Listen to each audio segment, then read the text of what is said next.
En la vida necesitamos respeto, libertad. Hurtado y Hurtado. Eso es lo correcto.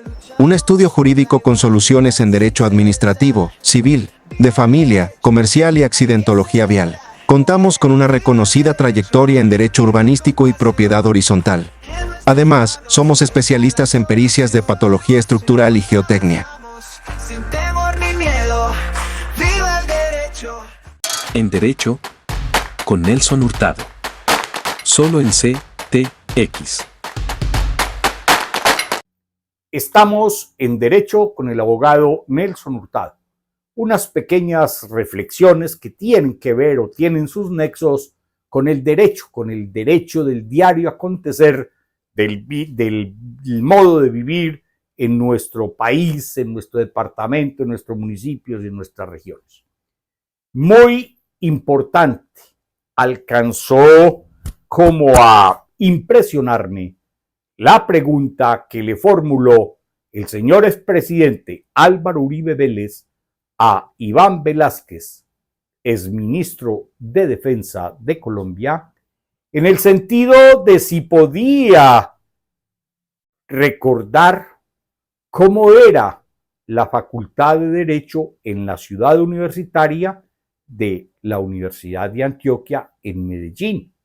Si entre dos pasillos o entre dos bloques en la esquina había una cafetería, y si recordaba cuando el señor expresidente, estudiante de la Facultad de Derecho, se había opuesto a la mayoría del gobierno estudiantil en algo relacionado con alguna actividad. Y el señor exministro le dijo que no se acordaba. Y el señor expresidente, con toda su sagacidad y con toda su prudencia, le dijo: debo ofrecerle disculpas, señor exministro, porque desde entonces viví en un error y tenía otra impresión suya. Pero esos son lo que hacía el Quijote cuando en una de sus rascas o sus borracheras sacó su sable o su espada y se agarró a batirse con todas las tinajas de cuero que contenían el buen vino.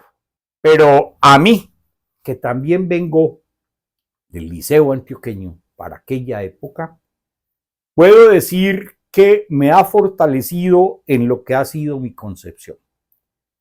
Todas estas personas que abrazaron el marxismo inicialmente y luego con todas sus derivas electoreras, siempre han trabajado anónimos, siempre han querido estar ocultos, siempre han hecho un trabajo subterráneo, vistiendo aún los trajes de la democracia.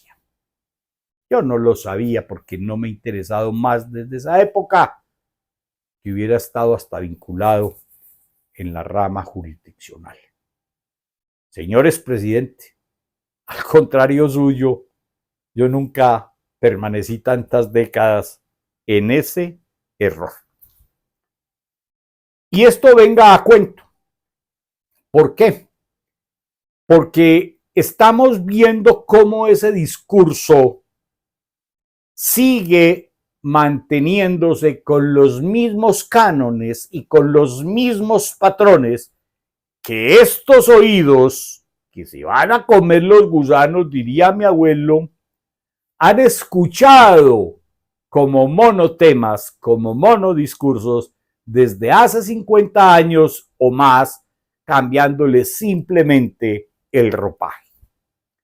Y entonces venimos a lo de la protesta, a lo de la exigencia de derechos fundamentales vía protesta callejera como motivo de presión o de constreñimiento a la rama legislativa, al Congreso de la República.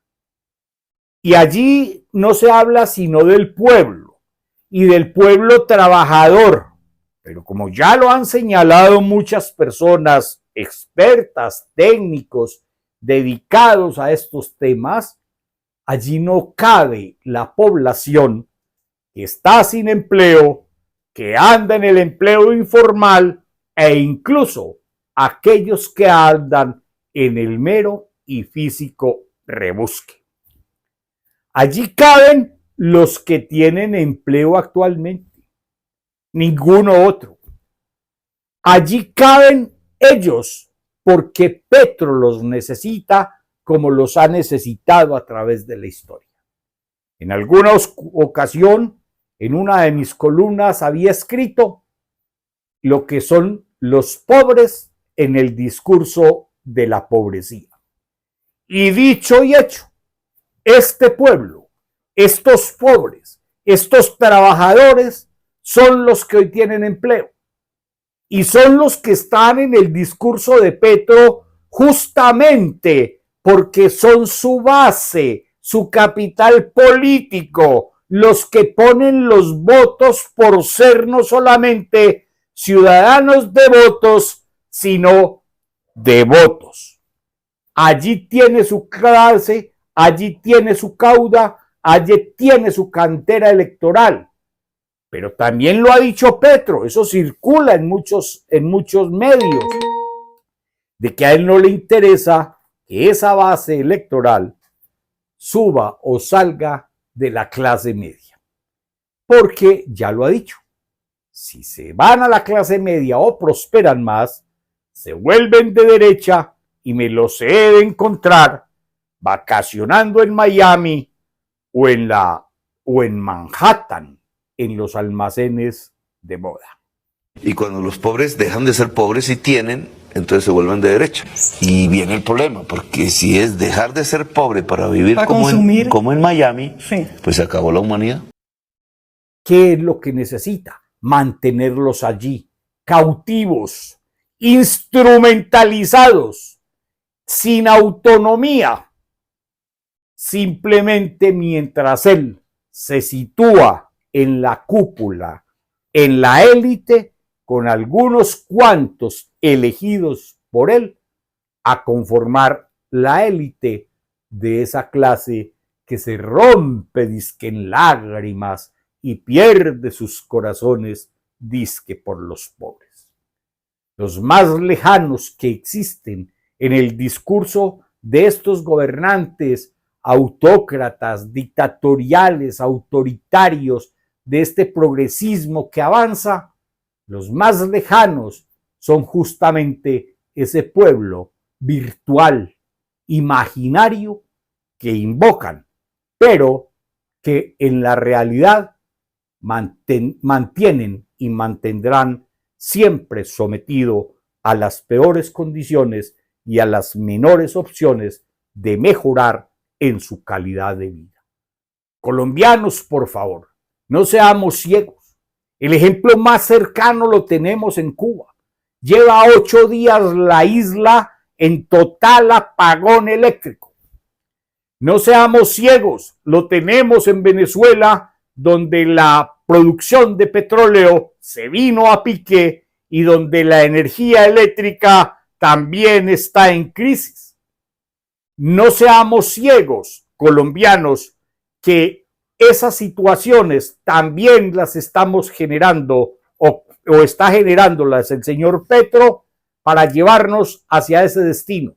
Lo del Catatumbo no es gratuito ni es mera coincidencia, ni es tampoco con causa en la absoluta que hubiese sido la ausencia del Estado, que tampoco fue en esos términos, sino de un engranaje para poder consolidar lo que ellos aspiran en toda Latinoamérica bajo la férula del progresismo, que no es más que lo que dije al principio, la concreción de ese trabajo subterráneo, camuflado, de deterioro, de socavamiento que han venido haciendo desde hace 50 años, vistiéndose aún los trajes de la democracia y lo más inaudito, ejerciendo disque como jueces de la República de Colombia.